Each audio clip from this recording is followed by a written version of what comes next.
Hey, good morning. Wow. Look at all of you already here in the chat. What the heck? Who do you think This you are, Mike Shaw? this is fantastic.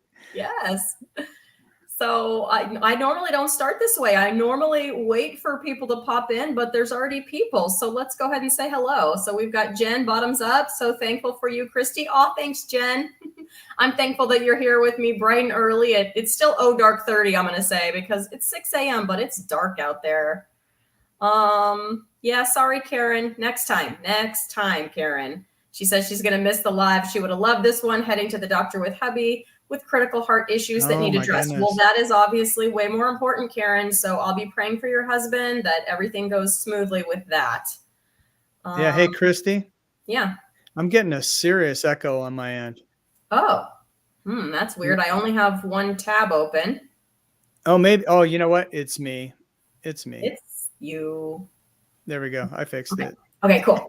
Hey, technical difficulties. All right. Good morning. Operator error is what it is. Good morning, Ellie. And Ellie. Teresa. Yeah, I saw you last night on JT's show, right? Yeah, morning. Teresa's I'll be listening while I make bacon. Yeah, you had to say, but I've been fasting, Teresa. So we'll talk about that. Yeah, Teresa's my coach. Teresa's my coach over on Dr. Barry's site. I paid the $5 for the membership. She's fantastic. Okay. That's awesome. Yeah, I'm pretty sure she's the one I saw on Poco Moonshine last night. Pretty sure. Hi, Lance Brown. Nice to see you. My cousin's name is Lance. So I have one cousin in the whole wide world. One. It always shocks my students because they all have so many cousins. They can't count how many cousins they have. And they're like, what? How do you only have one cousin? Anyways, my one cousin's name is also Lance. So I do like that name. And Ellie is just finishing up breakfast with the kids. They have buttered salted broth. Well, that sounds delicious. Yeah, no Meatballs doubt. and blueberries. That sounds great. Meatballs it's the carnivore kids. The carnivore kids. The carnivore kids. Hey, Susan Strong. Nice to see you today. And so you know what, Mike? Here's the deal. Yep. We're friends. I mean, correct. I think I can safely say that. Definitely. We wanted you to be on our live that we did with Dustin a couple of, I don't know, maybe it was last week. I don't know. But it was on a Sunday and you couldn't do it. So then I was like, well, I miss my friend Mike. And so we have to go live because this is the only way we can catch up. That's true. The last time we went live, was I in Montana? Was that the 3-hour extravaganza? Or we did 2.5 hours? I don't know if we've been live since then. I don't know if we have. I'm not sure either, but yeah. Glad to be back on. Yeah. Oh, we've been together on other lives though. We've been up like Carnivore Backwoods. Was the last time we were together on a live, right? Yeah. Right. Well, like just Mike and Christy show, Carnivore helped us. This is Christy, you know, that kind of thing. We just haven't made it happen. So I wanted to catch up with you because we haven't. I mean, I've talked to you like in chat, you know, but that's not the same all the time. It's not the same, Mike. No, it's not the same. So I see you've got your going on. Is it? Oh, well, okay. Yeah, I'm quiet then. Do tell. Well, it depends on. Let's start with the carnivore stuff. Okay. This won't be real heavy, but this is what I'm going through right now. So I've been actually gaining a little bit of weight lately. And I've told you this and I've said it in chat before. I don't know if I've said it out loud on a live, but I have an enlarged prostate. Mm-hmm. So, you know, you Linus can talk about female stuff. I can talk about dude stuff. Do it. So I'm good with it. Hey, my cousin's here. Hey, Tracy. Yes. Hi, Tracy. And Carrie's here too. Hey, Carrie. So anyway, I have this enlarged prostate, PSA off the chart high. And, you know, I haven't seen the urologist yet. I probably need to follow up with that. Now, I was talking with a guy at church. He overheard me talking about it. And turns out he had prostate cancer. And we live in the same small town. So he went to the clinic that I would go to if I go. And of course, you know, it was cancer. So I don't know if mine is or not. Most likely not, but you have to have it checked. Mm-hmm. But what they did was they lowered his testosterone as close to zero as they could for the effectiveness of radiation. And I've heard other people talking about one way they treat prostate cancer is they recommend no red meat or as little as possible. And it's just, I mean, I hate to say this. I don't want to go. I want to eat as low carb as possible and take advice of my coach Teresa and lift some heavy things and actually do it this time and do all the things because I've seen other people in the community. The champion within, John, he had an Mhm. enlarged prostate. He's resolved his. Everyone's different, but I think I'm going to take that route for now. I have a nurse friend. She's also low carb and she's encouraging me to go. So I probably do need to go just to make sure it's not cancer, but that's what I'm thinking right now. And one of the reasons why I think I'm gaining weight is I've been doing OMAD, and to make sure that I'm getting enough food and protein and stuff, I've been doing a keto chow shake. So I would eat like a lot of meat, and then I would drink the shake on top of it because there's always room for dessert. And I think as a result, I'm overeating, even if it's Mhm. 1 or 2 meals a day. Yeah. And as much as I love keto shakes or keto chow, I think I need to cut it out at least for the rest of January and see how it goes because there are some carbs there. So that's what I'm going through as far as carnivore goes. And then to tie it into our title about New Year's resolutions, I don't have a resolution per se, but this choice of carnivore / ketovore, first of all, it's going to be as close to carnivore as I can get it. And it's a lifestyle change. It's not just for 2023. It's not just for 2024. It's I'll be 61 in 3.5 weeks. And it's for as long as I live. And I think this gives me the best chance to live a long time and to live and have more life in those years. So there you go. Yeah, 100%. But as your friend, I would encourage you to go and just have it checked out. You don't have to agree with their treatment, but at Right. least then you'll know, because if it is cancer, which I pray that it isn't, but if it is, you may need to feel like you might incorporate some more fasting or do some of the protocols that some of the other people have done. And at least that way you're armed with the information. So that's my 2 cents. And I know that's the right answer. And so I do have to take that next step. And, it's amazing the protocols that we've seen. We have a couple people in the community that have had stage 4 cancer or less, but still cancer. Mhm. And these cancer treatment protocols that Dr. Hampton and others have come up with, are amazing, and the success has been amazing to see. And we know, at least from our doctors, I'm not one. No. I'm just telling you what I'm going through and what I'm thinking, my experience. But these carnivore doctors are telling us that cancer feeds off of sugar.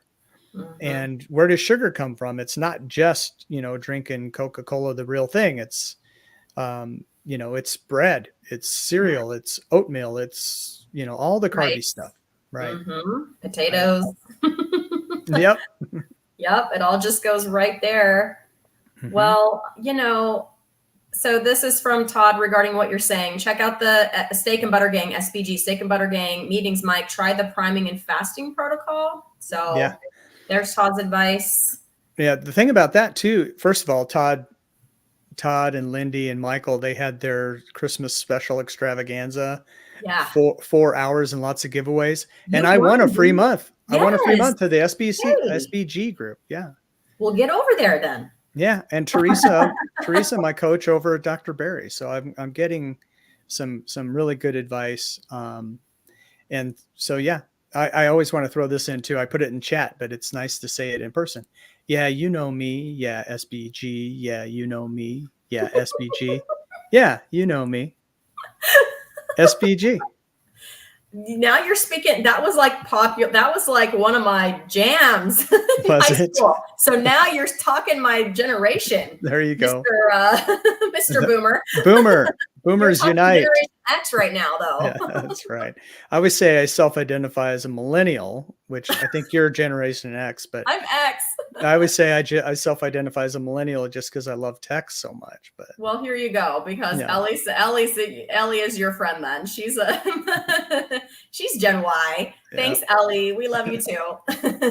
Wait, where's my thumbs up not working? Why not? I don't I know. don't know. Come on. It worked Come pre-video. on. There There we go. we go. It worked pre-live. It did. Anyway. Yes, Aaron. Well, okay, Aaron, you missed the song. You missed the song. Is Aaron, my fellow Gen X? You don't walk out of the room because you don't know when Mike's going to sing.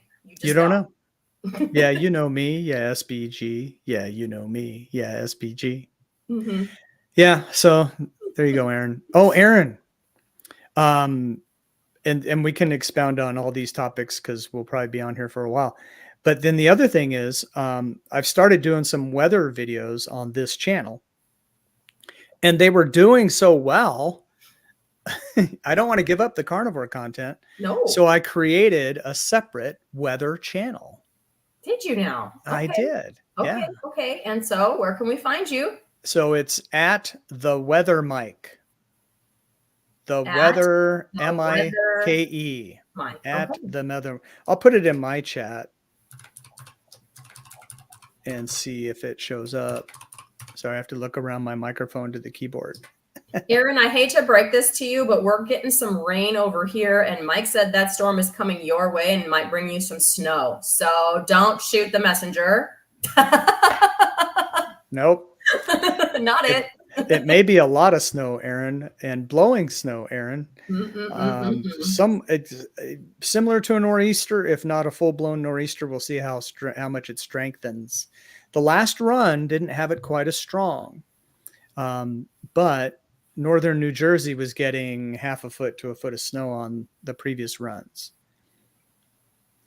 Wow. And there's Teresa with some great advice. Yeah, I was just going to pop that up there. So thank you, Teresa. Teresa is Mike's coach over in Dr. Barry's channel. So no red meat. What? Insulin resistance is tied to prostate. Eat lots of red meat. And you know what? I love red meat. Fast when you can. Yep. Yep. And I used to be a sprinter, so I used to be fast. I don't think that's the kind of fast she meant, Mike. No. Dad jokes. I'm still a boomer, so dad jokes. You know, so I've been fasting. Speaking of fasting, yeah, I have not been sprinting while I have been fasting because let me tell you. Okay, this is like a long story, but I have been gaining weight too, Mike. Although it hasn't bothered. Like my BMI is low. Like my jeans still fit. Okay, I'm at a healthy weight. Yes. But I have put on a few pounds. And so I was reflecting on, what's changed. And if I do need to like go back and reset and whatever I might need to do. And what's changed is my eating window has opened and I've come to the conclusion it's because I'm a giant baby. Okay. So here's what it is. Right. So in the morning I'm hungry, which that's fine. Right. And I eat when I'm hungry, which that is also fine. That's not the baby part, okay. Right. So I'll get up and if I'm hungry, I will eat. Okay. Then I'm a teacher. So we have a very, set schedule, right? Yep. So if I was going to try to keep my eating window short and I didn't, like if I was like, say, retired or, independently wealthy or some kind of scenario, then then I could eat breakfast, right? And then go like 4 hours and then eat like a big meal and be good. And I think if left to my own devices, that's what I would do. But those scenarios of being retired or independently wealthy are not my life right now. And so I go in to teach and our lunchtime is 11:45. And here's the big baby part. Like, I don't want to pack a big lunch. I don't want to chow down on a big lunch at school because that's a pain and I can't have my cast iron ribeye and whatever. So I'll usually if I've eaten a breakfast, I'll skip lunch. But then what happens is that puts me off until I get home from work to make my ribeye. And I just really enjoy that. So I'm going to have to suck it up, Buttercup, and figure it out. I think I want that eating window to get back to where it was. So more like a 4 to 5 hour eating window to go back to eating my, my breakfast, air quotes breakfast at 11:45, which I usually just bring a couple of hard-boiled eggs, maybe some bone broth, that kind of thing. Yeah. and then do my thing. Cause I do enjoy, when I'm done with work, I really enjoy coming home, getting my cast iron, getting my ribeye or my chuck eye or whatever it's going to be going, and then sitting down and enjoying that. I don't want to give that up. Right. So it's like, something's got to go though. You can't have it all the ways. Do you guys have a microwave in the teacher's lounge? So we do, but I never go down there. So although my teacher You buddy never go down there. Is there a story there somewhere? What, that I never go down to the teacher's lounge? Yes. None of the upper grade teachers go down to the teacher's lounge. Okay. Understood. We eat in a room. We usually eat in our own classroom, but we have a kid who's allergic to like all the things. Eggs being one of them, and eggs is a staple for myself and my teacher friend across the hall who's keto. She's like heavy meat keto. So we bring eggs almost every day. So we can't we share students, so we can't eat in either one of our classrooms. And so we eat in another classroom across the hall. Okay. And there is a microwave in there. So like when I have my bone broth, I can heat it up in there. And what I need to do, I think, to make this more, you guys in the chat, give me some ideas. Like hard-boiled eggs, I don't not like them. I mean, they're fine, right? They're fine. But I think I would feel better about this if I could look forward to what I'm eating at lunch. So I thought about, like I made that homemade butter mayo, which was really good, but that's a process. Like I don't have the patience for that. Right. I can do it. Yeah. But any other ideas I could do with my eggs, or don't say anything about fish because I'm not doing that. That's right, pixel Mike? Food. Right, Mike? That is pixel food. Pixel food, right. 100%. So anyways, my point about all of that was not having anything to do with my fast that I started this conversation with, except that I kind of wanted to do this fast beginning of the year. And I don't think I've made a New Year's resolution in my life. It's not my jam. I don't do it. But I thought other people are sort of doing fast or lion diet, right? Or carnivore because it's World Carnivore Month or whatever. It is. And so I thought I'm going to jump in on this, January reset, I'm calling it. Planning to fast for 48 hours. I'm about 36 hours in right now. And then kind of use that as kind of a reset to get back to the eating window that I think is better for me, which is like more like a 24, like a 20-hour fasting window, 4-hour eating window-ish, give or take. Okay. When would you do that, after work or before the eating part? Oh, so I would eat at 11:45 at school for the first time. Okay. So I would bring my eggs, but I need like, because what's happening is I'm eating in the morning because I feel hungry. And then when I'm home, I can make something better than hard boiled eggs, right? Like I can make an omelet or scrambled eggs or whatever. And I need to, that just makes my eating window, it forces it a lot wider is what I'm trying to say. Yeah. And I think I end up eating more. I don't know, just because I'm eating a bigger breakfast, which isn't a bad thing. But like I said, I put on a few pounds. So it's like, it's just time to like examine it and whatever. Yep. And, yeah. My advice would be, I mean, this is just me, but I mean, you could make a ribeye ahead of time. Yeah. Whether it's morning or the day before. Mm-hmm. And then get one of those lunch pails. So get an old school lunch pail. Probably Roadrunner would be my favorite. Oh, I had the Incredible Hulk when I was a kid. Incredible Hulk. I wish I still had it. Old school. Stuff that thing with bacon and ribeyes and hard boiled eggs and you don't need a thermos because you can just drink. You can bring your bottled water or whatever. Mm-hmm. And so have that thing stuffed full of all that good protein and fat. Some butter maybe in there. White butter. Big chunks of bite butter. Mm-hmm. And then warm it up in the microwave and eat that. And plus you'll be the coolest kid in school with the Hulk lunch pail. I wish I still had my Hulk lunch pail. You still have it? No, I wish I did. I don't know what happened to it. Hit all the garage sales. Like there's the girls with their like Barbie and their like strawberry shortcake lunch pails. No, I wanted the Incredible Hulk because Lou Ferrigno is awesome and I love that show. And my mom bought me one and I'm like, yes. Yeah, I'm old enough to remember Bill Bixby, but that's another story. Yeah, no, not me. Sorry. Sorry, Mike. The fellowship, the courtship of Eddie's father and then the Hulk. So he was not typecast. He had a wide range. Oh, this is a good idea, Ellie. I think this is a good idea. She's telling me to make some meatballs. Yeah. Yeah, So forget about it. when I get my grass-fed finished cow, which is not going to be till like April or May. In fact, I probably should email them and see if they've nailed down a date yet. I'm going to have all the ground beef because when you get a cow or a part of a cow, yes, you get your steaks, but you get a load of ground beef. Do you get to specify how fatty you want it, or do you get a Yes. variety of fattiness? Yes, no, you can have them grind it in. I haven't done that yet. The cool part is the butcher is so the ranch is like a little over an hour from my house. It's closer to where my mom and brother live, but the butcher they use is like 10 minutes from my house. So I'll be able to just drive over there and pick it up. So I haven't gotten to specify any of that because you don't do that until because you talk to the butcher, I guess, about that.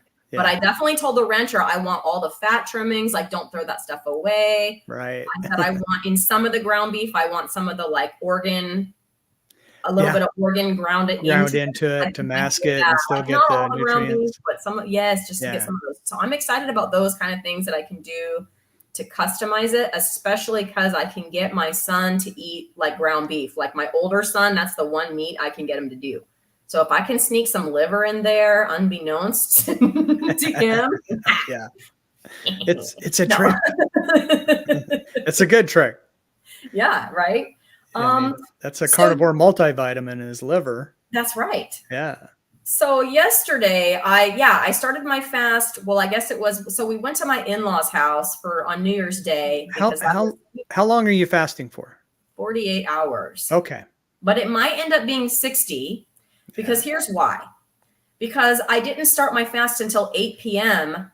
on New Year's Day because we were at my in-laws' house. And, I brought picanha. There's my picanha for this live stream, everybody. You knew I was going to get in there. At the 21:55 mark. That's right. It only took me less than 22 minutes. So I brought picanha. My mother-in-law tried it and liked it. My father-in-law for sure does not like rare or medium rare meat. So yeah, he skipped right over that. But she said it was good. And so we had it like a big meal. And then she served desserts to the other people. But she was so nice to have heavy cream for me. And so later I had like a coffee with heavy cream because I didn't want to make her feel bad because she did that just for me. So nice.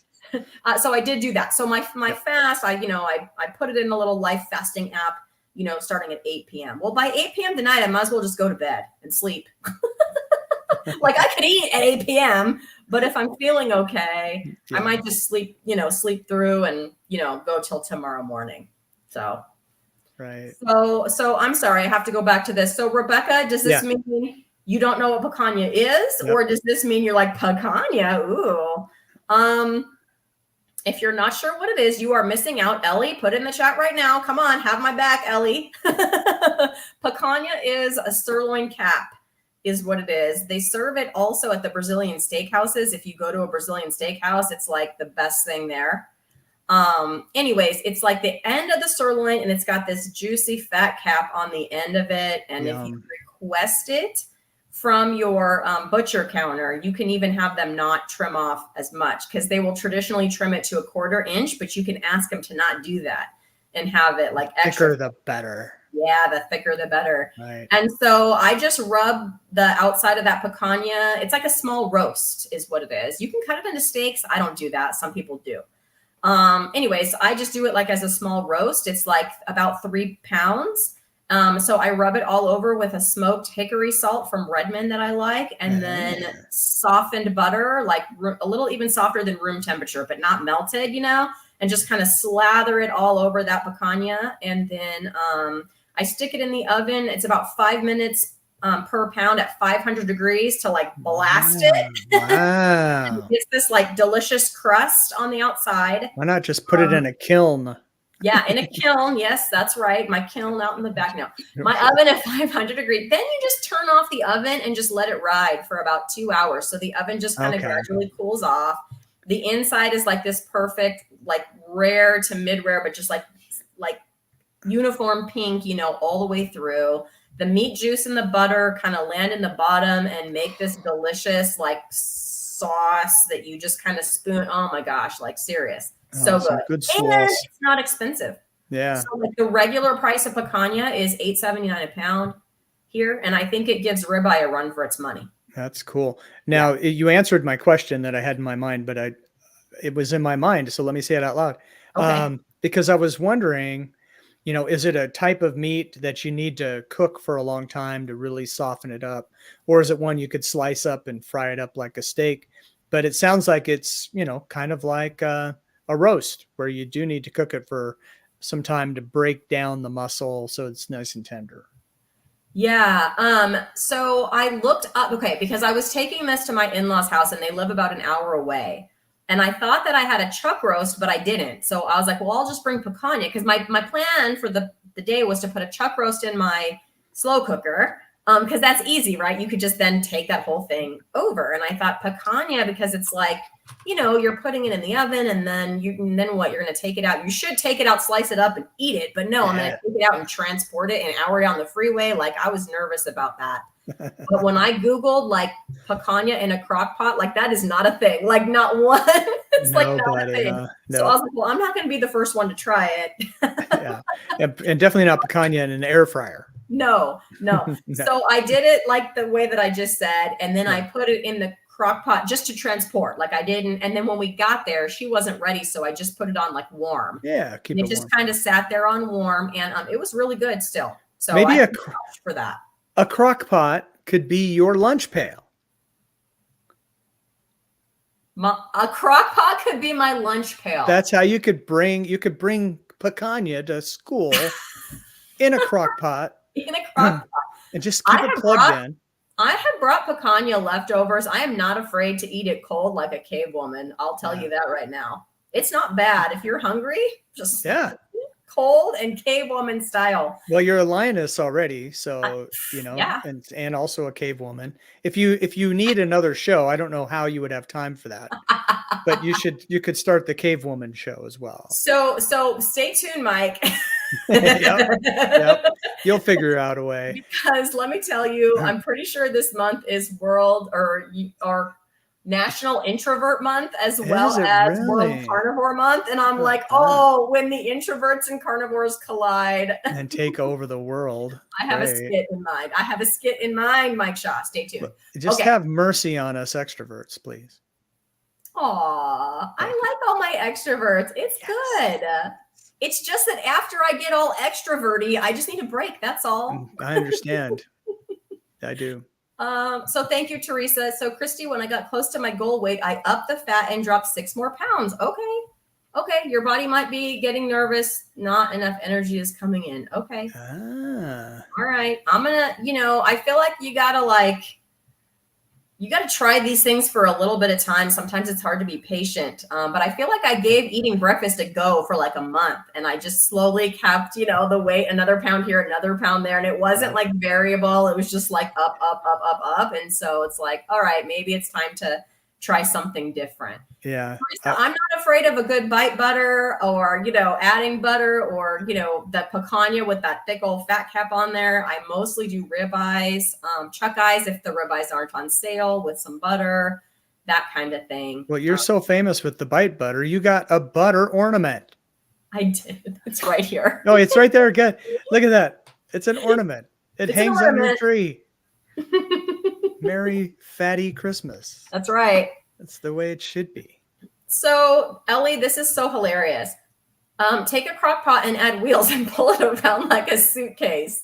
Yeah, I'm not afraid to do that. They have a day, like a school, like a spirit day. My school hasn't done it, but like my son's high school did, where it's like your backpack is not a backpack day. So you bring something else, like instead of your backpack, like whatever the thing is, mine could be a crock pot. If my school does that, I might. Or maybe my cast iron pan. I don't know.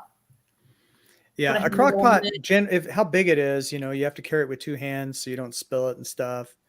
And so, that's why I like Ellie's plan, because you put it on wheels, or if you could create some sort of cage to carry it like a suitcase. Like, maybe I should invent that. I'll make a Brazilian dollars. I don't know how much a Brazilian is, but that sounds like a lot. It sounds like a lot. So sounds like a lot to me. Right, don't make any money. What do I know? And then I could retire and I could do carnivore and weather videos all day long.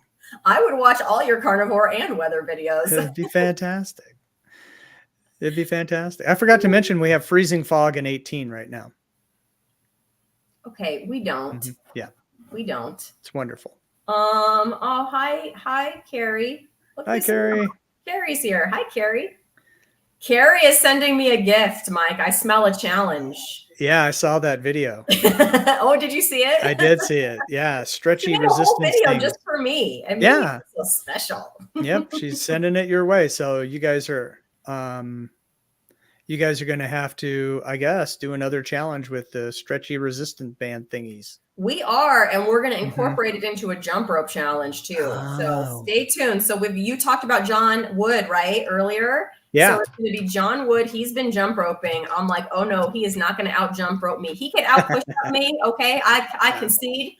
He's a dude. But I am not conceding the jump roping. So yes, we'll be jump roping, and then Carrie is coming in to join with that, and she's bringing in the resistance bands. So it's going to be a good February.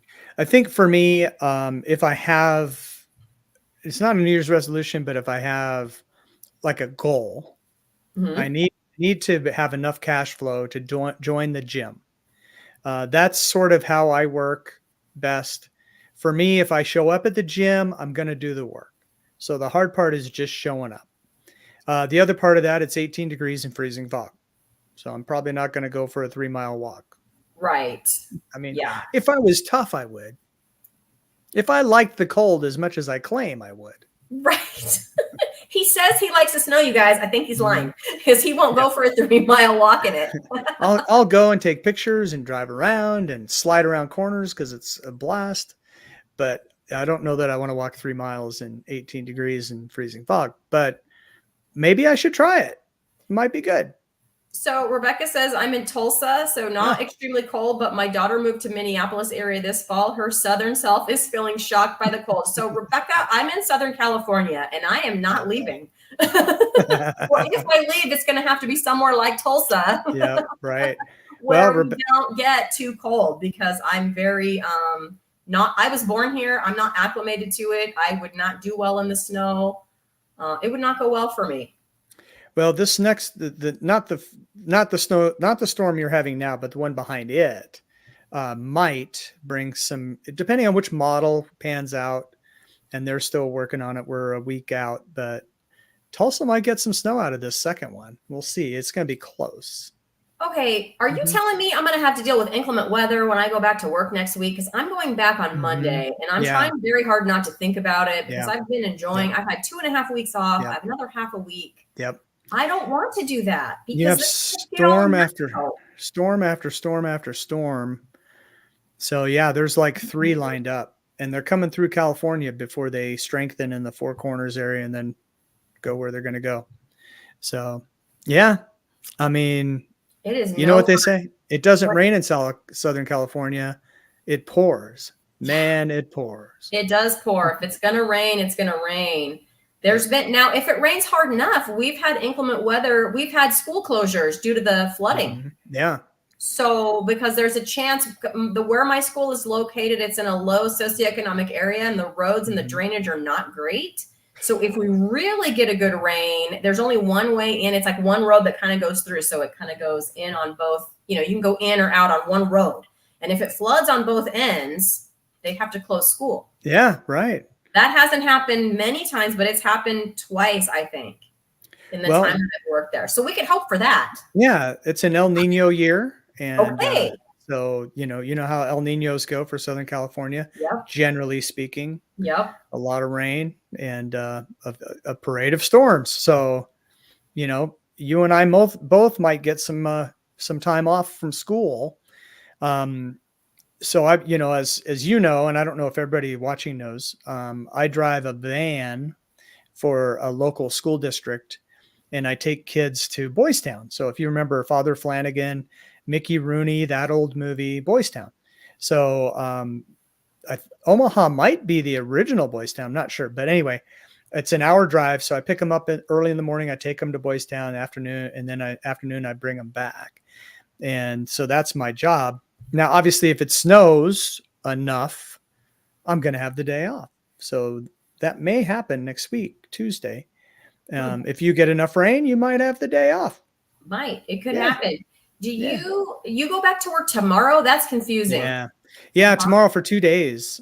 So they're starting back up on a Thursday? Yep. That's cruel and unusual, man. Yeah. Or it's kind of cool. You got a short week, Yeah, Are the okay. teachers even Look going to at him. teach anything? If you're a Look student, at you're just like, him looking on the sunny side. Okay, Mike. yeah, yeah. I'm I glad I mean, don't have to go back tomorrow. Thursday you show up for school and the teacher's getting back into things as much as you are. Everyone's a little unruly, unfocused. So it's a goof off day. Friday, you get a little bit done, but it's Friday. So, Friday. So I don't know. It's like 2 free days. Okay. Well, Yeah. that's the bright side, I guess. If I don't drive, I don't get paid. So So I'm you happy. you gotta drive. So if we take a day off because of too much rain or whatever, or fires, we've had some fire days because the air's been smoky and stuff. Anyways, Yep. we still get paid. Us teachers still get paid. Yep. So, that was improper grammar. We teachers still get paid. I'm sorry. I'm a teacher. I should know better. Teresa, thank you. She's saying to try for 2 weeks. That's helpful because I just knew I needed to try it, but for exactly how long to give something a shot, I didn't really know. So thank you. And a woman after my own heart. I heavily salt the top of a stick of butter and snack all day. Hashtag bite butter. Right. I love it. And getting a little salty with it. Getting a little salty. Yep. So yeah, yesterday did not go well with my fast. I mean, I did it, but it was bad. And I think here's why. I didn't give up coffee for my fast, but I did decide to drink the coffee black. Well, black coffee, when you're used to heavy cream in your coffee, is not as good. So I didn't drink as much coffee. And then this is where it went downhill. I started to get a caffeine withdrawal headache. And then I was like, then that was making me queasy. So I didn't want to have any more coffee black. And then it just snowballed. And then I was nauseous and the headache just got, I think because I wasn't eating. And then, it was bad. So if you go watch our Lioness Lifestyle from last night, I was faking it. I was faking that I was happy and fine. I was happy to meet Neely. She was an awesome, I was really enthralled by her story with her homestead and her homeschooling and her journey and her iron deficiency and all that stuff. I'm not saying that, but boy, I was kind of queasy still and kind of not doing well. I feel fine today. I feel great today. Good. So good. I had a cup of black coffee this morning. I had some electrolytes and some water. I don't have a headache. I'm not nauseous. So yeah, that's much, much better. Yeah. Nauseousness is not anyone's favorite. No, I don't think. Deb says I win the Oscar. No, she did not go that far. She said I could not tell you were not feeling well last night. Thank you, Deb. I appreciate that. I didn't want to miss it. Let's celebrate. Let's celebrate. Woohoo. I'm glad you're feeling better though. Yeah, thanks. I wanted to be there. I didn't want to miss it. I didn't want to let my lionesses down, and I wasn't going to let a fast get me down or a caffeine headache or anything else. Yeah. So I'm a wimp when it comes to headaches. And so I try to avoid them. So I didn't want to take Advil because it was bad enough that I would have taken some, but I didn't because that would have made the nausea worse because I couldn't eat with it. Right. So I just dealt with it. Thanks, Ellie. This is just what I need, right, Mike? My dad used to say that about everything. I don't have any hair on my chest. I need some. No. Just for variety. Okay, Kara, thanks for chiming in here. I also fasted yesterday for 24 hours, had the same issue with coffee, had to drink it black, and it wasn't so good. So yes, just ended up having half a cup. Yeah. Yes, and let us know how you did with that. It did not go well for me because I'll be really honest, you guys. Ever since the Keurig was invented, I will just tend to kind of sip on coffee, throughout the day because it's just easy to do and it's good and whatever. Yeah. And so I think I need to start. This has taught me that maybe I need to switch my later coffees to decaf because that headache was not.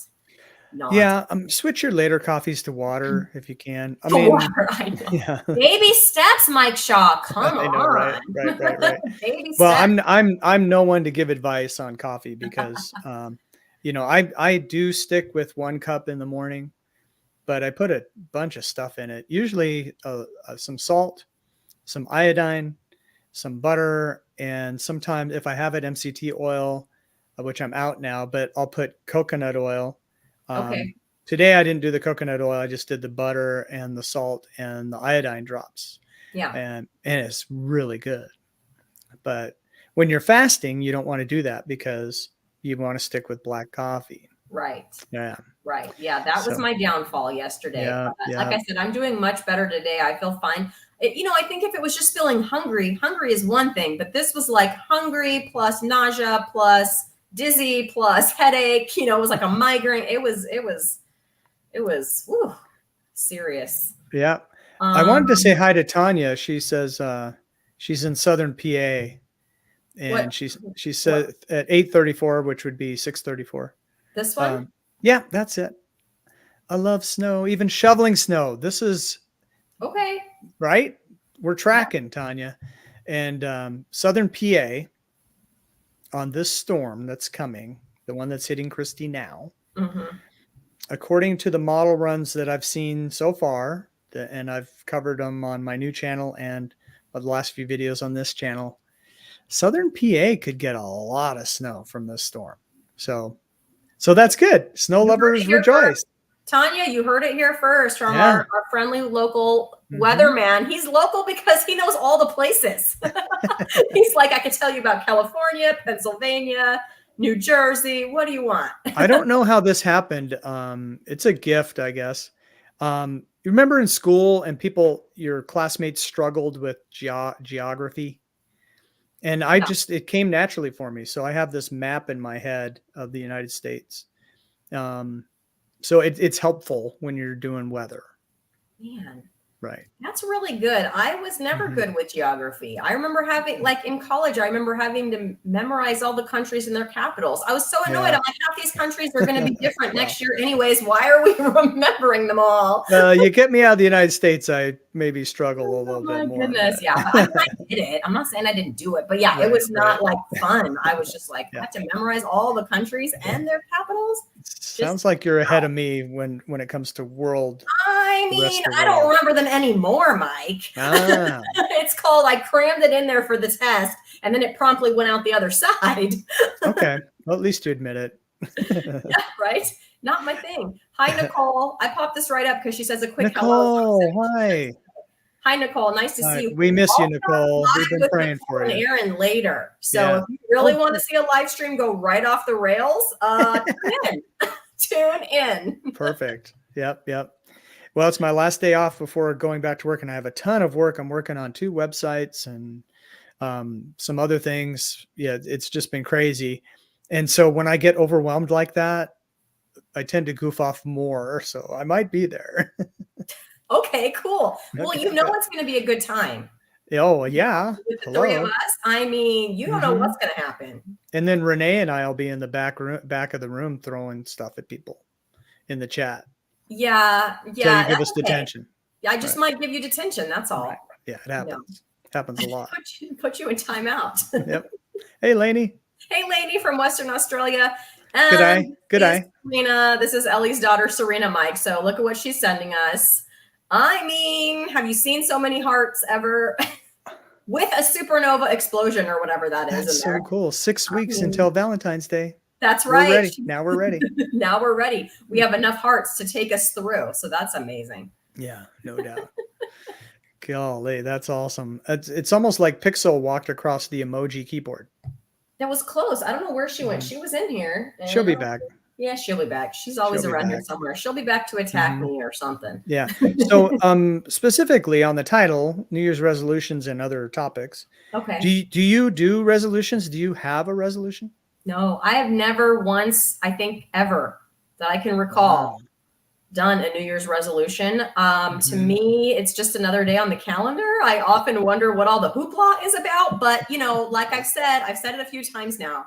I'm sort of like the left brain logical person that doesn't tend to Right. But being in this community and being on all the live streams and everybody telling everybody Happy New Year is probably the most festive about it I've felt, because I really am, glad to be going into this new year with all of you guys. I do feel that way. And also, having found this way of eating and my health being so much better. So I feel grateful for all of that, going into this new year.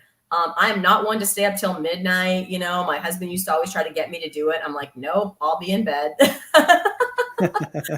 I just don't, if I'm going to do anything, I will watch the Rose Parade on New Year's Day. That's been that was a tradition we had at home growing up. Pasadena is still pretty far from you, though. What, couple hours? Yeah. Oh, yeah. I've never been, and I wouldn't, because I'm an introvert in crowds. And right. Yeah. That's the thing. Like, you got to go camp out there and stuff. No, Not going to happen. But I do enjoy, watching it on TV and all of that. So this time I didn't even watch it at 8 a.m. I watched a replay like later. So I wasn't feeling super, super festive at all. But, I think this is the closest I've gotten to a resolution with this January reset. Okay, get it together. I'm not freaking out. But I'm just checking in with my body, going to kind of go back to where it was, see if that helps. I'm going to try it for at least 2 weeks because, hey, the coach just told me to. That's right. And if I feel like I need to cut my fat, then I will, try some of that. But again, I'm not stressed. And I know for sure it's not because it's low calorie. I know that because I stopped doing that. I don't count my calories, but no need. I'm for sure at dinner eating at least a pound, usually more than a pound, like a pound and a quarter of like a ribeye or a chuck eye, and I only know that because it's on the package, right? Yep, right. But it's a big chunk of meat. Like if I see somebody cooking up a 6-ounce steak, I'm like, but just why though? Like it's not like you might as well just not even have done that. Right. Give me the big steak all the time.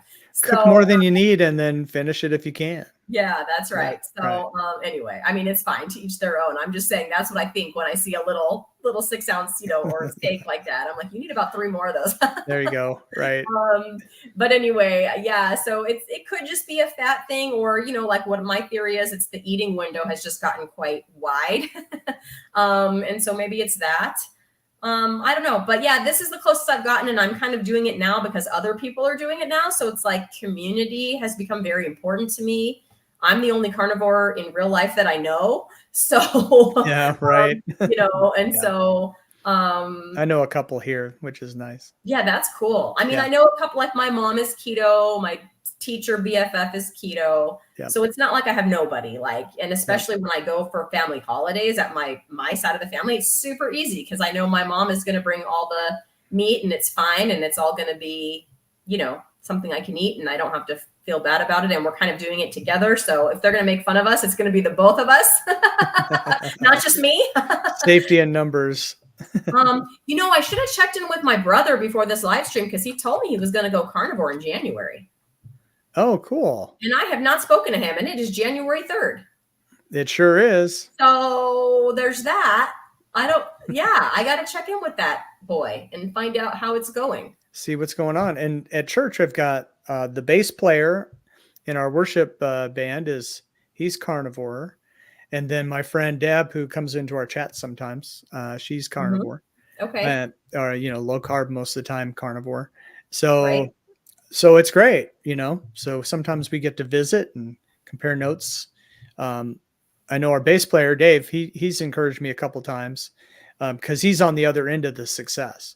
So, he's ahead of me, which is great. Mm-hmm. Mm-hmm. And then Deb and I talk about where we are in the journey and things like that. So it's encouraging to have people, in person, but, the carnivore community here is the best on the planet. Mm-hmm. It's just amazing how encouraging everyone here is, how nice everyone here is, and how much fun we have in live chats. We have so much fun. Look at my big smile. These lives like this on smaller channels like this. Yeah. I like being on, but I also like being in the chat. It's very interactive, and you see your friends in there and hey, and then everyone's like, oh, Christy's here, and it just makes you feel so welcome. And then you can, put stuff in there and people will answer you. And it's great. I would say carnivore lives are the new bar hopping. And then when you come into the chat, it's like Norm. Yes. Great. Yes. Everybody knows. And what's funny, and then I'll acknowledge Ellie's comment here, but what's funny is I always try to support all the channels. So if they're streaming to 2 or 3 channels, I'll open 3 tabs or whatever and go in. But then in the chat, I'm like looking, I'm like, oh, now I found you. Yep. There's Mike, or there's who, Ellie, Yep. or whatever. Yep. You can hop through the chats to find the one where, where your friends are. But I'll usually do 2 tabs and watch 2 at once. mhm. I have a double wide monitor, which is helpful, but Ooh. yeah, if you start doing 3, it gets a little too crowded. Well, I just mute the other 2 and then Yep. just, but I have them running because hopefully Right. that's giving them watch hours or whatever. Yep. That's all. But I like And to then bounce with between the chat. chats like you do too. So that's kind of fun. You could probably do it better by having them. So I have to like click on the tabs, but I don't Right. have the double monitors. Yeah, no, it's Yeah. be too much for my brain. Yep. But yeah, I usually kind of do mostly in one. But yeah, I do kind of hop back and forth if there's friends. Usually I'll find Renee or somebody doing the same thing. I'll find Yep. her in all 3, that kind of thing. Yep. Yep. But anyways, Ellie's saying this is my first resolution where I don't need to lose weight. Ellie Yay. looks amazing, you guys. Nice. Wow. So mine are to read 1 book a month. Okay, Ellie, tell us what book you're reading this month then. Less screen time and to keep growing my channel. I love that. Kept it simple. Keep gratitude in my heart. That's there you awesome. go. That is great. That's fantastic. And she was giving me a hard time because I was, did you see the video with her husband Con? That was a great video. It was a great video. And so I commented, it's like, man, he's a super smart dude. And no wonder everyone likes him because he's likable, blah, blah, blah. And then she's like, this is Con's favorite comment. I'm like, well, yeah, of course. Well, you just said a bunch of really nice things. I just hope you guys, do more. And I guess that's the plan. So yes, maybe Con will get his own channel even. So we like it when carnivores expand the universe and we add more channels. So it's a good thing. And so Christy, and you don't have to do this, but a lot of carnivores, they talk about their spouses, but we never see them. It's kind of like Tim Allen's neighbor. Right. Wilson, just hiding like this. Yeah, you only just hiding, like right, exactly. So, and I'm not saying you have to bring your husband on, but because I don't know him, he may have no interest in that. I don't think he wants to. Yeah. Okay. All right. I could try. Yeah, what do you want to hear from him? I have no idea because I don't know him. So what would he say? I mean, he's not doing carnivore. I know that. So. No, he's not even like low carb or anything right now. But oh my gosh. Okay. So I mean, here's the idea. What's it like having a crazy wife who's eating carnivore? He would have a lot to say. Yeah. The YouTube never turns off. Carnivore. Right. I can't wait to have a conversation where we're not talking about carnivore. That's what we want to hear. That's the kind of stuff he would say. Poor guy. And then, and then we could draw him in. See, unbeknownst to him. Unbeknownst to him. Yeah, he's sleeping right now. He cannot hear this plot that we are hatching, Mike Shaw. Yes. We have a plot. He's a great guy. He just started doing massage therapy, so he could probably have some things to say about that. Right. Anyways, he's doing really well. So what about you? New Year's resolutions? We talked about me. What about you? Yeah. So I used to do resolutions, and a lot of times it was the usual, start working out, lose weight. And I had varying degrees of success. Sometimes that would last for months. Sometimes it would last for weeks. Sometimes it would never get off the ground. So I quit doing resolutions. What I do now, and really I'm just starting this too. It's kind of more of a spiritual discipline. I've been praying for the last few weeks of 2023 and just asking God for a word for 2024, something to focus on and to be, cognizant of all the time or most of the time. And so that word for me, it kept coming up and kept coming up. So my word for 2024 is trust. So, and one reason for that is 2023 has been amazing. And I should do a long video about it that no one will watch, but at least I could get it out there for me. But posterity, I would watch it. I moved from Texas to Iowa, which was a big change. I found a whole new church family, have made great friends, started working for a nonprofit that's basically a startup. And we were doing well for a while financially. We've kind of run out of money. And so that's where the trust comes in. So I hit several months in a row, and this is kind of still going on, where I didn't know. Well, no, actually I think it's resolved itself, but starting late summer until last month, I didn't know how I was going to pay rent. I'd be 2 weeks out and I'm like, this makes no sense on paper. Mm-hmm. And then God would show up somehow. I would get a check, or I would pick up an odd job or a website or something. And I have not missed a meal. I have not missed a payment. I've not missed a bill. God is good. And so why do I worry? Why have I fretted? So I'm going to remember to trust. So that's why trust is my word this year, just because God is so good. And so I'm excited about that. Yeah, that's awesome. I finally got paid today. So you might have remembered me saying that we don't get paid in December. Yeah. But yeah, the bummer is, so this is like not carnivore at all, but you talk about trust. So yeah, right. Yeah, but we our mortgage, the way we pay it is we do the biweekly payments, which means 2 months out of the year you have 3 payments instead of 2, which you end up making 13 payments, and then your mortgage isn't 30 years, it's shorter, blah, blah, blah. Anyways. Right. Yeah. So unfortunately, I didn't think it was going to come out yesterday, but like a mortgage payment came out yesterday and we went like way negative because there was nothing left in there because I didn't get paid in December. Yeah. But the bank covered it. Like the bank covered it. Yep. So I wasn't delinquent on my mortgage payment. It just had a giant negative balance for a day. And then I got paid today. So okay, good. We're made good. it up. We're yeah. Good. If Russ were here, he'd be saying, well, Christy's living in her car. Yeah, that's my next move.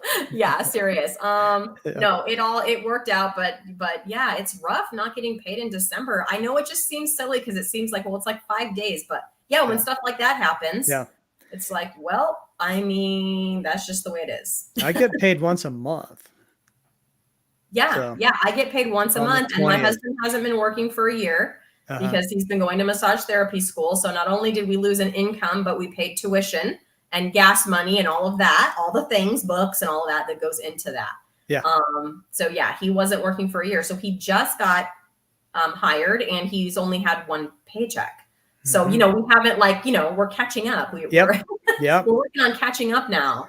And it's weird too, when you get a new job, you have to work until the end of the pay period. Right. Then on payday, you get half a check, and then you finally work and it's 3 weeks or a month before you really get rolling.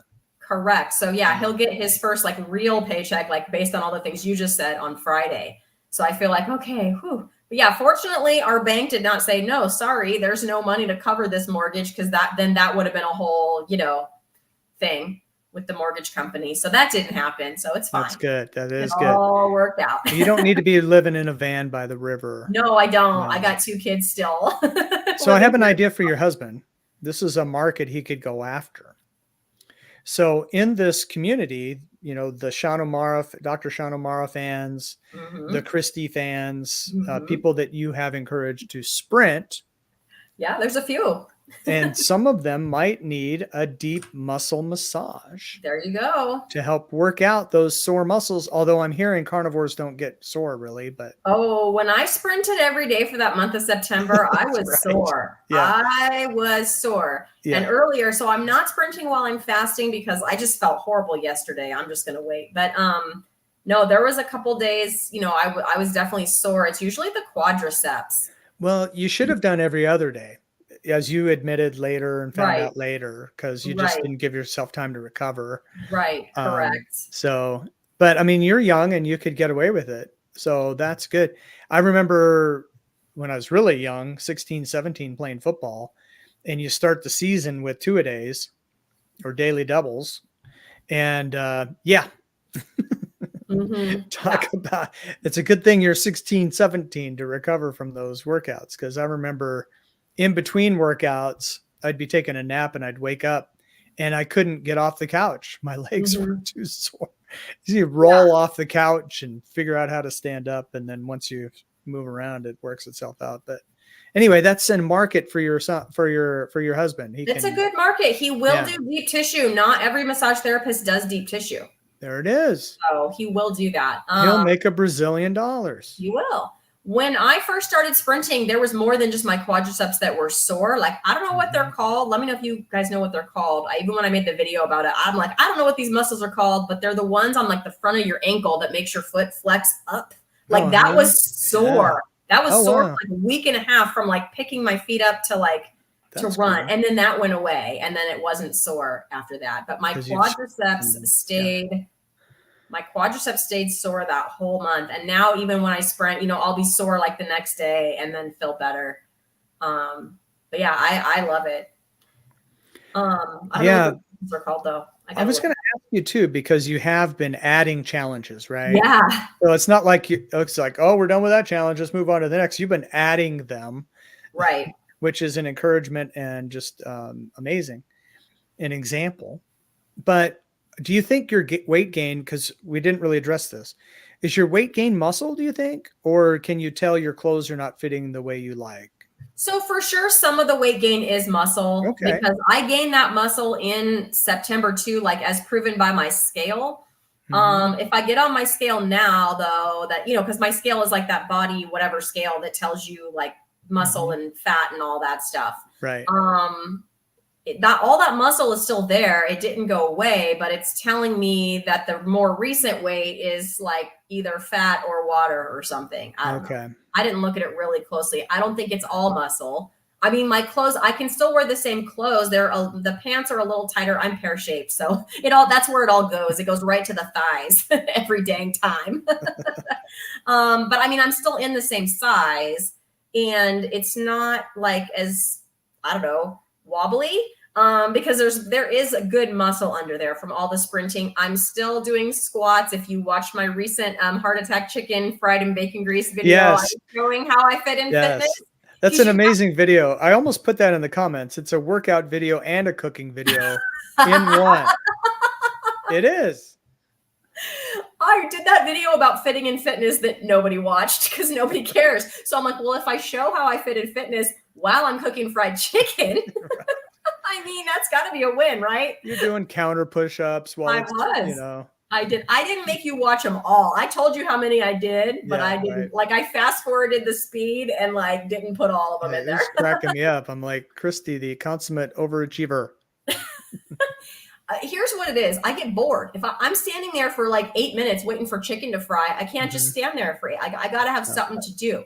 So it's either unload the dishwasher or countertop push-ups. Like that's really what I do. And I can't.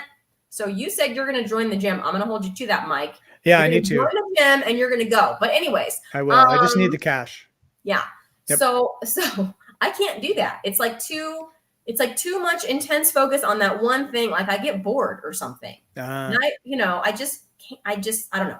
So I like a lot better. Like when I go out to sprint, that takes me 10 minutes, 15 minutes tops, usually 10 minutes and I'm done. And it goes really fast. And then throughout the rest of the day, I just throw in like what you saw in that video. Like if I'm waiting for something else, chicken to fry, for one example, you know, I'll throw in some countertop push-ups or some squats or whatever. So I am still doing some of those things that you talked about. Planks, I have not done a plank since my plank challenge, because let me tell you, I got calluses on my elbows. Wow. That's crazy. Do you need a better yoga mat or whatever they call it? Yeah, I want they have a squishier yoga mat. I don't know if that would help, thicker one. Probably. Maybe that. But yeah, I had some, I mean, they didn't hurt or anything. They're gone now, but it was like a dry, like circle on each elbow because I planked every day for a month and I was up to like over 2 minutes. That's great. Yeah. So that was cool. But can't you just borrow one of those mats from school? We don't have any. Oh my God. You don't have them in the gym? Those mats? We don't have a gym. What are you talking about, Mike Shaw? This is not 1963. I'm sorry. Wow. That's crazy. We don't. I'm teasing you, but we don't. We don't have any of that stuff anymore. And it's state required for those fifth graders to do like push-ups and sit-ups. Yeah. So the only place we have where they can do them that isn't like concrete, which obviously you can't do them on concrete, or like the cafeteria floor is like tile, or whatever, or linoleum or something. I don't know. Anyways, yeah. So it's like, I jokingly call it the SpongeBob. It's just like the spongy area under the swings and stuff. Okay. Yeah. They have that spongy stuff there. So the kids don't, break an arm, although we've had a few broken arms. But when they fall off the whatever monkey bars or whatever, and that's like a softer landing. So yeah, we take them over there, and that's where they have to do their push-ups and sit-ups. But it's not that like you would think it would be softer. It's not that soft, and it gets like hot. So you can't, and here it gets hot. We get 100-degree weather. So if it's hot like that, or it gets wet and it holds water. So like in the morning with all the condensation, the marine layer comes in and squishes up your. Yes. We get that June gloom, May gray, June gloom, that part of the year, which is right when the state test is supposed to be done. And then the marine layer goes up and the temperature jumps 20 degrees in a half hour. Yeah, exactly. So it just makes it interesting. Yeah, we don't have a gym. The middle schools have gyms, but the elementary schools, there's no gym. Okay, we had one in elementary because boomers rule. Right. And we didn't have anything. We had concrete underneath our jungle gyms and monkey bars because, I don't know why. Those of us that survived are tougher, I guess. Yeah, for sure. We didn't have helmets for our bikes. They didn't exist. We need more seatbelts. I mean, I have some things I can relate to you on. Mike. That's true. Okay. I'm the next generation from you, but we did not wear seatbelts as kids. It was not a law. I remember when that law happened in California. Yep. And my parents made me wear one, and my mom started wearing one, and my dad would not wear one until one time I was in the car. He got pulled over for not wearing one. Oh, in front of his daughter. Embarrassing. Yeah. Yeah. I always had to wear a seatbelt even as a little kid. My grandparents made me and my parents did, but it was just the lap. It was only the lap belt. Yes. They didn't have the shoulder stuff yet. Not in the back seat ever. Right. They were all lap belts back there. Right. So you probably have internal injuries. I don't know. Yeah, seriously. It was a different world. And, you'd help someone move and you're riding in the back of the pickup down the freeway holding the mattress. Mm-hmm. What could go wrong? I mean, we're alive, so there's that. We may, like I said, those of us that survived are tougher. That's right. So Ellie was saying, thank you, Mike. That's so sweet. Con and I are going to do more videos. Okay. We're going to be looking for that. So you were talking about your word, Mike. So some people threw their words in here. So Rebecca says she thinks her word this year is consistency. I like that. That's a really good word. That's a really good word. And then Ellie chimed in. She likes the idea of having a word to represent the year. So she thinks hers will be gratitude. That's an excellent word. Yes. I'm thankful for that word. Julia said I've had this thought too, Julia, which is why I'm popping it up here. It's remarkable to me how many carnivores are also faith-based. It's true. I've noticed that too. Yep. It's true. It's a lot. And then Lainey's saying to Rebecca, but I'm going to put it up here because consistency is my word for this year too. It's the thing I struggle with the most. Yes. Yep. I can relate. Hey, check this out. Teresa says trust was her 2022 word. So you're rebooting it, Mike. The trust reboot. I like it. Bringing it back. Yes, I love it. Well, it's a great word. I mean, so God has shown up every time and he is trustworthy. I just need to quit fretting. Now, if you play guitar and the Bible says don't fret, he's not talking about the guitar. Okay. Anyway. No, it does not apply to that. I do not play the guitar. My dad did. You might or might not know. Yep. Hi. I just want to say hi. She's saying hi just to me there. So hi. Thank you. And I'll put this one up because I'm so strong. Yeah. So strong. Love it. The gun show. The gun show. That's right. My school does have a library, Ellie. We have the most awesome librarian too. And she's retiring this year. And it's so sad. And I'm crying. She's been my school librarian since I started teaching. Like legitimately in August or actually it was July because we were year round then. July of 2000 was my first going into like teaching. And this lady was the school librarian then. And so she's been the school librarian at the two schools where I've worked like my entire career. And now she's retiring. Oh, wow. That's going to be weird. It's going to be very weird and we're going to miss her. So we do still have a library, but there's no like encyclopedias or that kind of stuff anymore. It's just books, for the kids to read. How do you handle that? You teach fifth grade, right? I do. Mm-hmm. Right. So like Wikipedia is still frowned upon as a source. But in fifth grade, are you doing that kind of research for papers yet? Or probably, right? Yeah, they are. Now, honestly, because I handle most of the science, I do science and math. So the English language arts is my partner teacher. So that's kind of on her. But I will tell you that we did a like a teacher institute at Colonial Williamsburg. So they run it just for teachers. It's free, but they give you all kind of resources. And I went as like a participant, but the year I went, she was actually one of the master teachers there. Yeah. So she has all kinds, I mean, for like history stuff, because like I said, she teaches the history at ELA. So when they're writing about that, you know, she has tons of resources, you know, online for that purpose. Right. That, so trusted links to go to. Yeah, it's trusted stuff and everything. As far as other stuff goes, you just kind of have to find it. So it's, you know, if she's going to do some kind of research project and it's not, you know, based on that stuff, she will usually give them a list, like here's some websites and then here's some books and then you choose, and then they do have to cite their sources in 5th grade. Right. Yeah, that's have good. to cite their sources and tell, it's not like, you know, ALA or APA documentation or anything, but they do have to say, according to blah, blah, blah, blah by so-and-so. Oh, that's good practice. blah, blah, blah, blah. So they have to cite their, you know, whatever source they got that information from. And then they have to be able to like riff on that, like whatever they researched, you know, they have to be able to write about that and talk about it. So and expound. Expound and make their point. If you got a point, make it. Yeah, that's right. And we have to do several types of writing. So you know, they do have to do expository writing, which is like factual based. They have to do opinion writing, which leads in middle school, that leads into persuasive. So we do opinion 3rd through 5th grade, we do opinion writing. And then in middle school, that transitions to persuasive writing. Then we do narrative, which is, you know, storytelling. So those are the 3 types of writing they'll have to do. And on the state test, you're going to get one of those 3 and you don't know which one it is. Nice. Fun. That is fun. That is fun. And that's great training. So it is. And she makes them, she won't let them take their writing home because, you know, ChatGPT. So they have to do it in class. And then every other essay they handwrite and then they handwrite and then computer. Okay. Every other essay. Yeah. That's cool too. So keeping handwriting alive. That's important. Well, our governor has instituted cursive. You may or may not know that our governor, without a plan. Okay, sorry. I will not get very political. Without any other direction, he has instituted that schools will resume the teaching of cursive. Okay. End of directive. So everything else that goes along with that, the curriculum, the implementation, the time that we're going to have to do that, and all of that is left to, I don't know, somebody else. Not. Are you saying that is an unfunded mandate?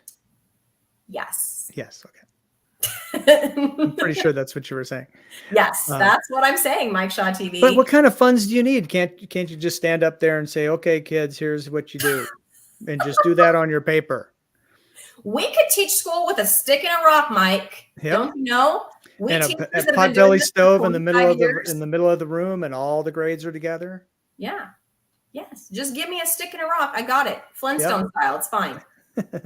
I'd be there for you. I would. I would. Little House on the Prairie. You know what? Christy, the school marm. Yeah. Yeah. Serious. What's funny about that is I'm only halfway joking. Because we do so much with so little. I'll tell you that. Well, and we've talked about this, you know, so that'll be the next thing is she'll make them. I mean, she's been giving them cursive for homework. Good, and we've always continued, even though other people have stopped, we've continued to make them sign their name in cursive. Like when you leave this 5th grade classroom, you will know how to sign your name in cursive.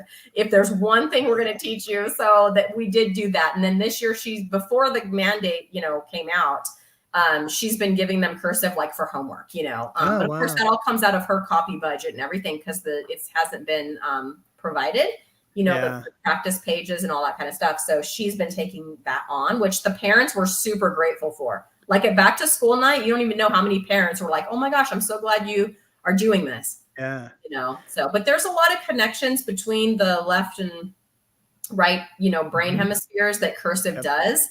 Yep. It is really good for you. So I'm not upset about that we have to do it. I just don't know how it's going to get done or how it's going to get implemented. You just go to Pinterest and you print out PDFs. Right. Yeah. That's a valid curriculum choice. That's all you do. That's all you have to do. That's all you have to do. It's fine. That's what we do for Sunday school sometimes. That's true. I did work in college at a church, like in the 3-year-olds little Sunday school class, and they sort of left it up to us. It was a couple like college students that were, education majors, and they're like, "You guys know about this, right? Just find some curriculum and do it." So, Right. yeah. Oh yeah, we did stuff like that many a time. So, hi, Dustin. Dustin's dropping in. Hey, Hi, Dustin, what's up, brother? also, Jay dropped in. So, Hey, hi, Jay. Jay. Nice to see you. Nice. We're getting the band back together. Yeah, that's right. As we head into 2024. Yeah, that's right. So, Mike, when you join the gym, yes, how often are you going to go? Because you can't just say I had a resolution to join the gym. Like, you got to make a plan. Yeah. So, well, minimum 3 days a week, but really 5 or 6 would be ideal. Okay. Because, you want to do, for me, I want to do, leg day one day, upper body another day, and cardio another day, or maybe cardio with the weight training. Oh. So I haven't worked all that out exactly. Okay. But because, I used to be a sprinter, and assuming I'm not too old for this, because I know it's harder to build muscle when you're older, but I think carnivores have an advantage. But my legs always come back quickly. So you want to play to your strengths, or at least I do, because it's more encouraging too. So I'd probably be doing a lot of leg presses, maybe figure out how to do squats, get my legs back fast first, and then work on upper body. I haven't really lifted a lot of upper body weights, so figure that out. And then I love the Stairmaster for cardio. So get back into that. And our particular gym, I live in a small town, 5,000 people. And so there's one family center. Yep. And I haven't even been inside of it yet, but my understanding is it has a small indoor track around the facility. You could do sprints, Mike. You could do sprints. That's what I'm hoping. I'm hoping it's at least 30 yards. 20 yards that's not a lot of runway, but it's better than nothing. So I'd check that out. So so when I ran, so I was on the 4x100 relay team, and I'm 5'5", so I have short legs. And so I ran the third leg. So I had the corner, right? Okay. Makes sense. Yes. So maybe this indoor gym, I could run the corners. You can run the corners. Right. You know how to run corners. I have to say the only relay I've ever done is the meatloaf relay. Does that count? It does. It does. Ellie counts. Ellie was with me on the meatloaf relay. That was fun. We're going to do another one, Mike. We're going to do another one. Oh, good. Because it'll be while I'm poor, I would eat a ribeye every day if I could afford it. And so I've never been able to afford that. I've always have to incorporate some ground beef. But now, things are tight enough. It's pretty much ground beef every day. Yep. And, you want to have creative ways to do that. I think meatloaf is going to help. Now, those who weren't here at the very beginning of the stream, with the issues that I have, needing to go as low carb as possible, or I don't know, need might be too strong a word, but maybe not. We talked about one of your meatloaf recipes had turkey chorizo in it, and I wanted to do regular chorizo because I love chorizo. Anyway, but probably need to leave out sausages and chorizo, something like that, because there are a few carbs. So I don't know yet, but yes, meatloaf, please. The recipe that I put that chorizo in was actually my chili. But yes, at the end, the meatloaf was half beef and then half Italian, like breakfast sausage. Okay. But which might have a couple carbs depending. Right. But at the end, when I made the recipe, I did I got to use up what I have theme because it's December and I'm not getting paid. Yeah. So I didn't have breakfast sausage, but what I had was just straight up ground pork. Okay. In the freezer. So I did half ground beef, half ground pork, and that was pretty good. And then you could leave out the cream cheese because there's a carb in there, and you just do like the bacon, that's what was cool about the relay is that you can then customize because there's now 6 meatloaf recipes, like mix and match, customize whatever you got to do. Like I had a checkerboard of cheese on my meatloaf. It was beautiful. But if you don't want to do cheese, leave it off, right? Just Right. go with the bacon or whatever. Yeah. So it beef, bacon, eggs, and it and was then pork rind crumbs for a little bit of pork rind a crumbs little bit of to pork rind crumbs in help there, it which stay are together. zero carb. And you can even get I use the seasoned ones, but they make unseasoned ones. And then the other people ground up their own. So whatever, good for them. Yep. I didn't, I'm lazy. So I bought the porking good ones and they make totally unseasoned ones that are just like the pork and the pork fat. Yeah. So you can go that route too. Now and I haven't tried this yet. So it's on my carnivore to-do list, which never gets any shorter, Mike Shaw. Have you seen all my videos yet? My carnivore to-do list gets no shorter. No, because everybody adding stuff. Great suggestions. Yep. So somebody said put smoked salt in the meatloaf, and my mouth immediately started watering because I'm like, okay, I could see how that would be very delicious. So I'm gonna have to try that. Yeah. Terrific. Yeah. Well, I saw Laura Spath just did a meatloaf recipe. I'm sorry, a meatball recipe, which sounds very similar to your meatloaf recipe. Mm-hmm. And a lot of those meatloaf recipes kind of, you can exchange them. Yeah. And trade them with your friends. Yeah, so I put this up from Ellie because she was joking about the pork rind, saying, I got to use my blender for something. It's gathering dust. Right. But what Ellie did in her leg of the relay is she did not make a meatloaf. She made what she called meatloaf balls. So they were meatballs. Yeah. They were meatballs covered wrapped with bacon with like a ooey gooey cream cheese center. I mean, come on. So that's another thing. I mean, that just sounds awesome. Yep. I haven't tried them yet, but several people tried them because they look so good and they got rave reviews every time. And I almost missed this one. Yeah, Ellie, you did a relay. We did relays. Good job. Relay count. So. And you guys were handing off the baton. Go. Yeah, we had a meatloaf baton and we handed that sucker off. And Erin was teasing me because she's like, relays aren't supposed to have 6 legs. I'm like, I don't care. I don't know. I don't know. We did a sprint medley, but I think it only had 4 legs. Never mind. Yeah, see? Yeah, it was just it was funny. I was like, who cares? It's fine. Yep.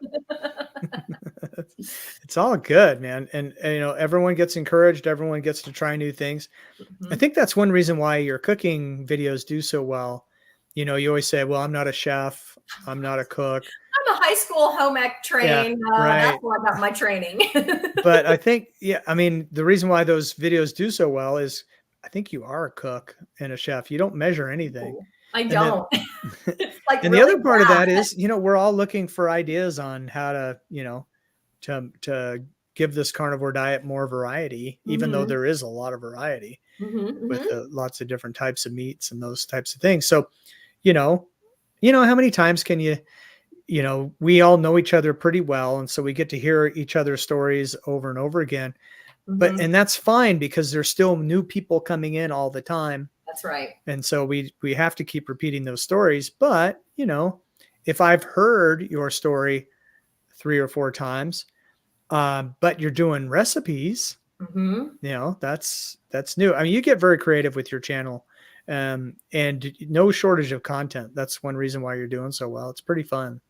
Well, I have so much fun doing it. So, I keep thinking of more and more ideas. Like I said, stay tuned for a skit about being an introverted carnivore. Right. And that's why I started a weather channel, because anybody who knows me knows how much I love weather and how much I love snow.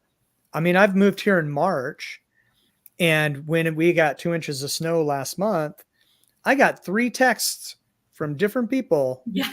Are you enjoying your snow? It's like the word is out. Anybody who knows me knows. And that's just how I am about weather. So I knew I had to start a weather channel. And then part of that is I started it on January 1st. 0 videos, 0 views, 0 subscribers. And I want to see where it goes by the end of the year. That'll be fun. That's an interesting experiment.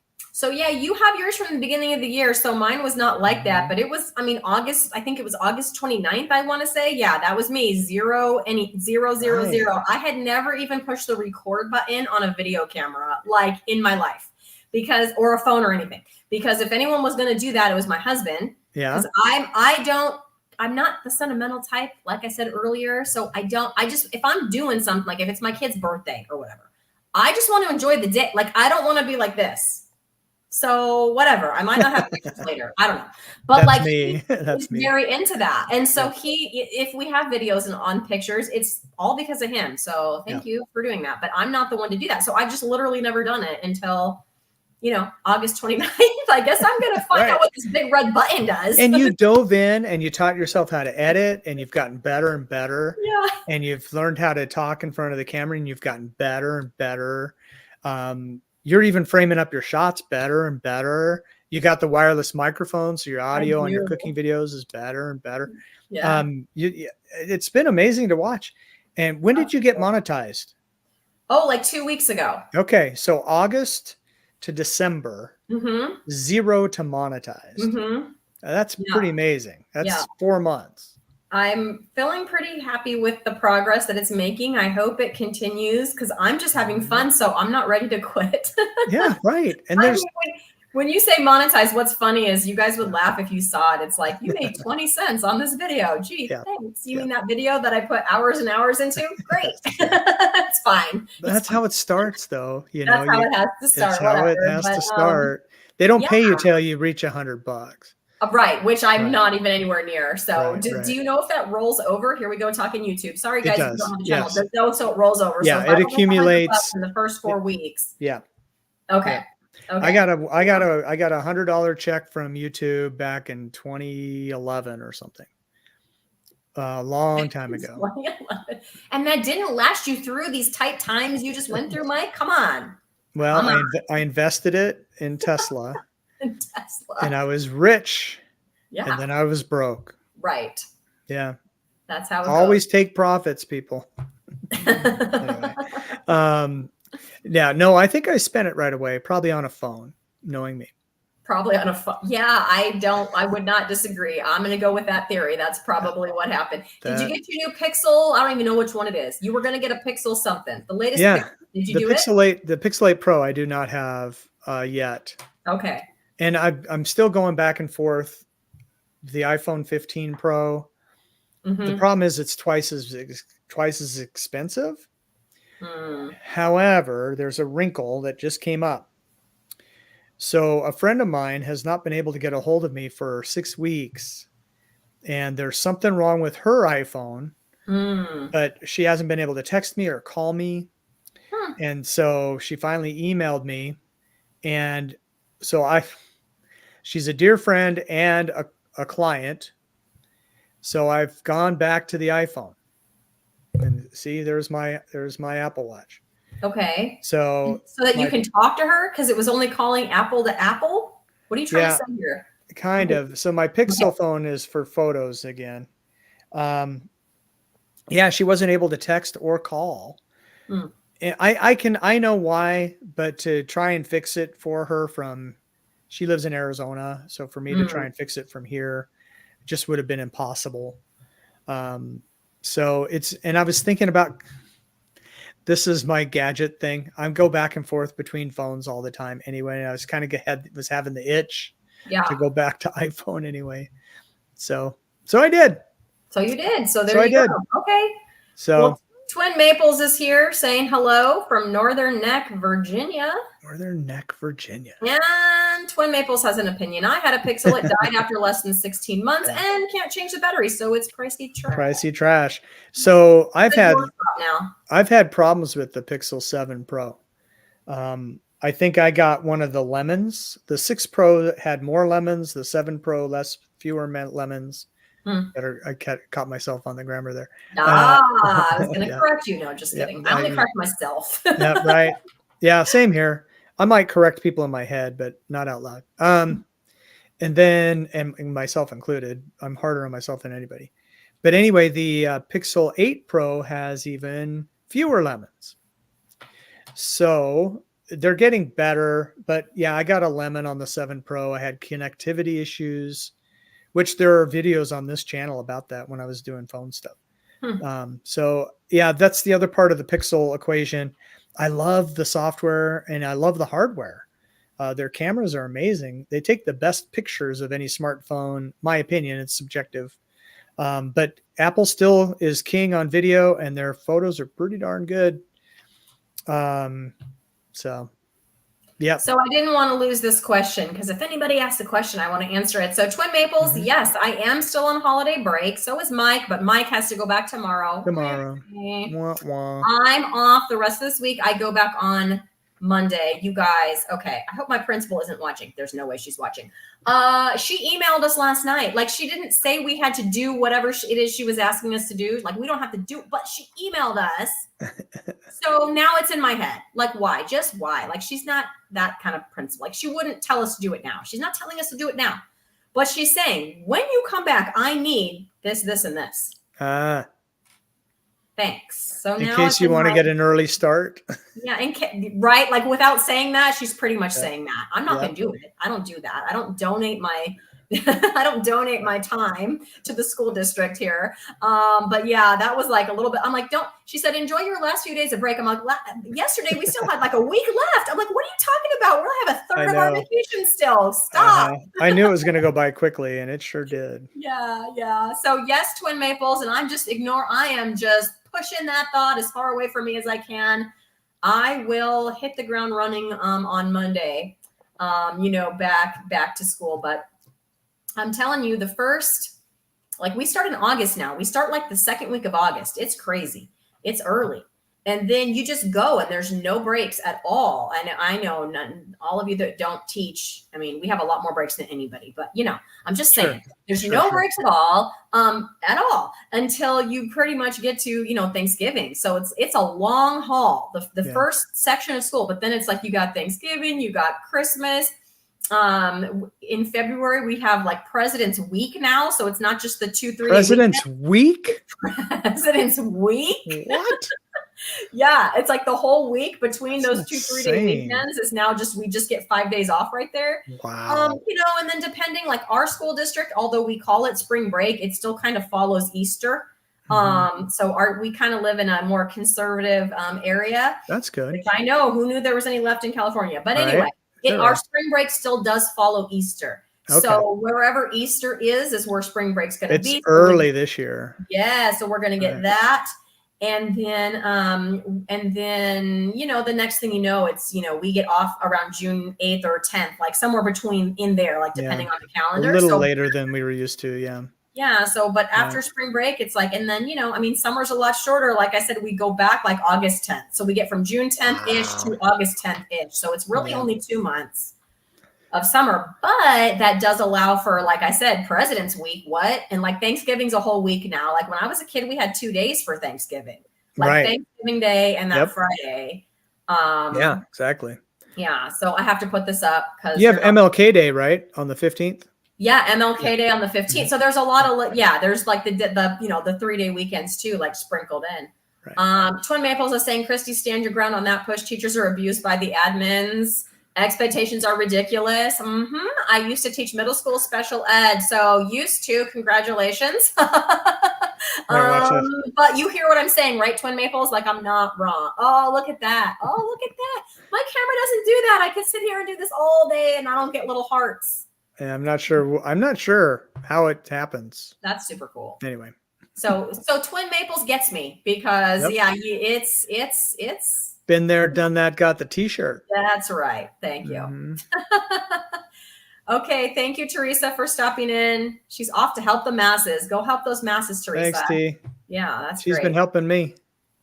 She doesn't know it yet, but I'm going to ask her to come on live, but I haven't figured out when would be a good time. So. Oh, that's cool. She's probably already gone, but I want to ask her for Lioness Lifestyle too.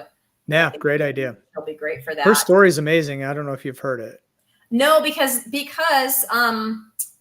I think it wasn't JT. I think it was a Keto Cookout. I think it was Keto Cookout yesterday she was on. Anyways, whatever. I saw her. A lot of times I wrap up something and then I catch the end of whatever it is, whether that's, chatting with carnivores or whatever, or like Keto Cookout. I end up catching the end of it. And so I miss the story part and just see a cool person. And then I'm like, oh, I gotta go talk to them more. I think I saw her first interview she did with Chad, Minimalist Carnivore. And I can't remember who else was on with Chad. So the three of them, and Teresa just has been through the ringer with bad medical advice on diets, and so she had to learn the hard way. So she comes by it honestly, and now she became a coach with Dr. Barry because she wants to give back to the community. Yeah. And she's a great coach. I've been in there a week now, and it's kind of cool. And she's given me great advice. I mean, she repeated a lot of it in the chat here today. Yeah, she was very helpful throughout the chat. She even gave me advice. That was super cool. Mike, it is raining here, just to confirm. That's why you saw me looking like this, because I hear it. I'm like, oh my gosh, it is, raining. Nice. Well, it's snowing here. No, I'm kidding. This picture was taken in February. So Twin Maple says I'm jealous. Like, she's bragging, clearly bragging. I have a hog and half in the freezer, laying hens, 4 sheep, twin lambs. Right. Have you ever considered like doing a homestead style thing, or even getting some backyard chickens or something, Mike? Doing something like that? So the property I live on is not mine.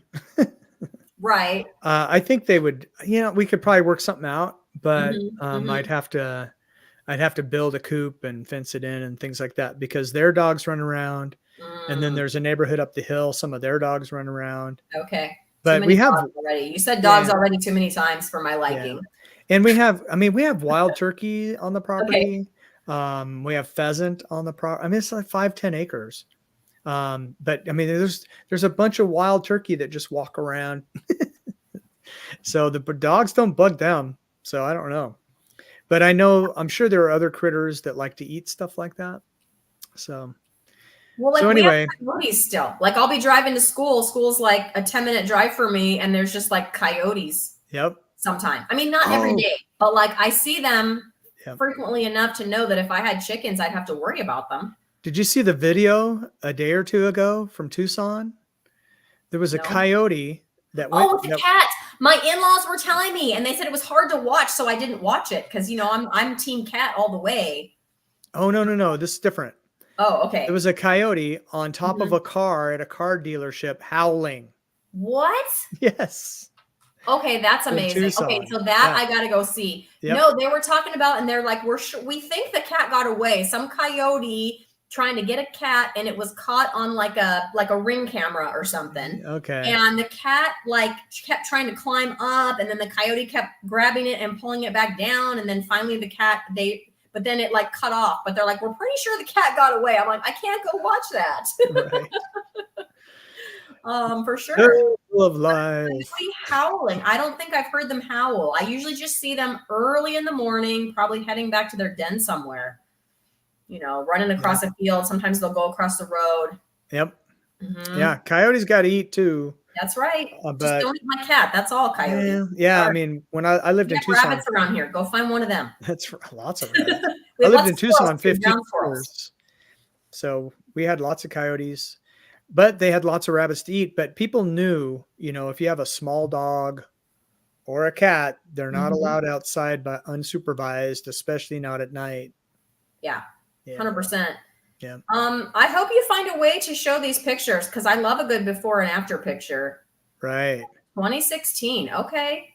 Man. And then they're saying I can see the loss in my face for the first time in years. That's amazing. It's a lot of inflammation. Every time I see this before and after pictures in the face, like, okay, it's clearly they were fatter before or whatever, but that face is not, you can tell it's not just fat, like they were inflamed, and then you can see their face is just like there's my evidence.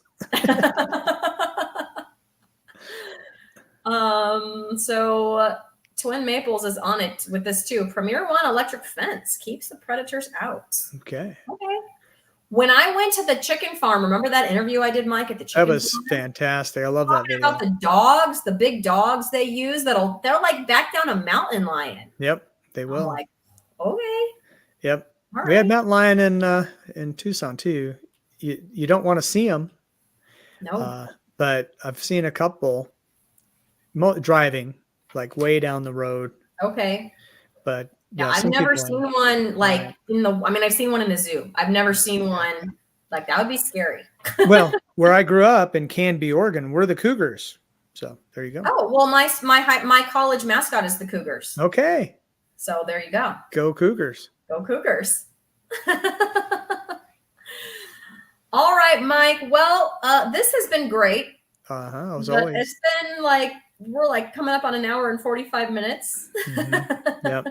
I think people have gone to work. Many people. There's a few people here who stuck with us or came in late. So thank you guys for coming and watching our New Year catch up, reset, right? Reset conversation. Right. Yep. 2024 is going to be amazing. Just, you know, keep your words in mind. If you have a word for the year, you know, stay on track with this way of eating. It's the best way to heal if you need to heal, or just to thrive because you want to thrive. Yep.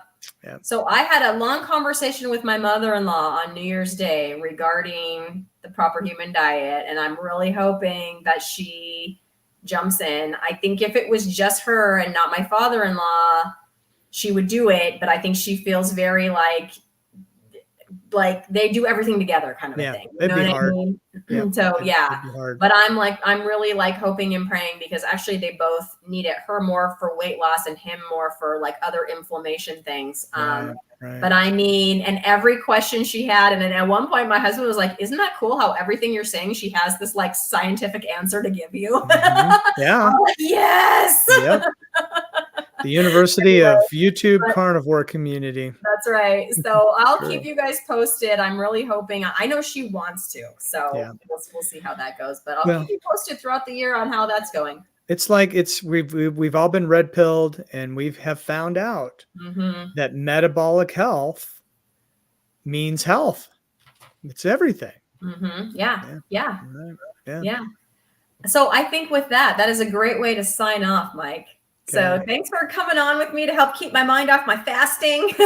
Thanks, Christy. This early morning, and we'll be seeing you around the web, I'm sure. Yeah. Oh, yeah. Give us a. There we go. Bye, everybody.